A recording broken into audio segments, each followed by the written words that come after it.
Mahkamah Konstitusi atau MK telah menetapkan bahwa Undang-Undang Nomor 11 Tahun 2020 tentang Cipta Kerja atau Cipta Kerja memerlukan revisi atau perbaikan-perbaikan.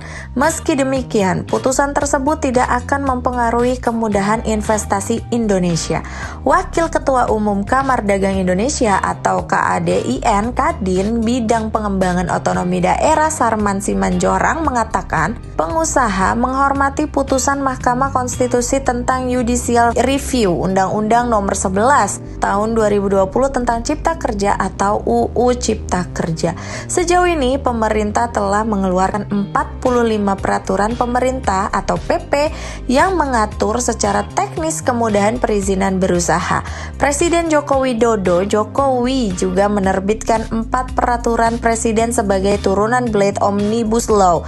Semua aturan turunan tersebut mendukung dunia usaha tetap kondusif. UU Cipta Kerja disahkan pada tahun 2020 lalu meliputi 10 klaster, yakni peningkatan ekosistem investasi dan kegiatan berusaha, ketenaga kerjaan, kemudahan, perlindungan serta pemberdayaan koperasi dan UMKM, kemudahan berusaha, dukungan riset dan inovasi, pengadaan tanah, kawasan ekonomi, investasi pemerintah pusat dan percepatan proyek strategis nasional, pelaksanaan administrasi pemerintah dan pengenaan sanksi. Sekretaris Daerah Jawa Tengah Sumarno mengatakan, terkait dengan perizinan bagi investor harus dipermudah. Bahkan Pemprov Jateng juga telah menyiapkan fasilitas pendampingan dan sistem pendukung perizinan.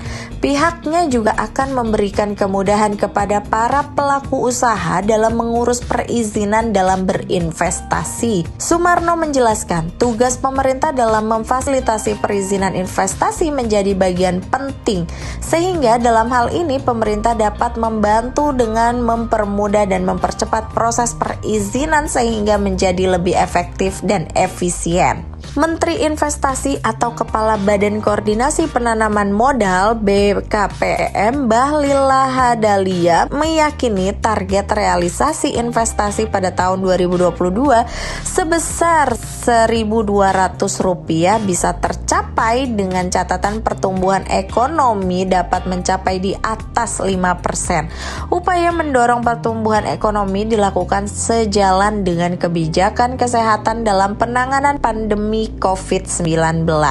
Bahlil mengungkapkan pihaknya akan mempermudah perizinan dalam rangka bagaimana mempercepat teman-teman menjadi dunia usaha. Kita harus mendorong investor baik dari dalam maupun luar untuk mengeksekusi perencanaan investasi mereka. Dengan tingginya investor yang menanamkan modal tersebut diharapkan akan mendongkrak ekonomi daerah, mengurangi pengangguran, membuka lapangan pekerjaan, dan mengurangi kemiskinan.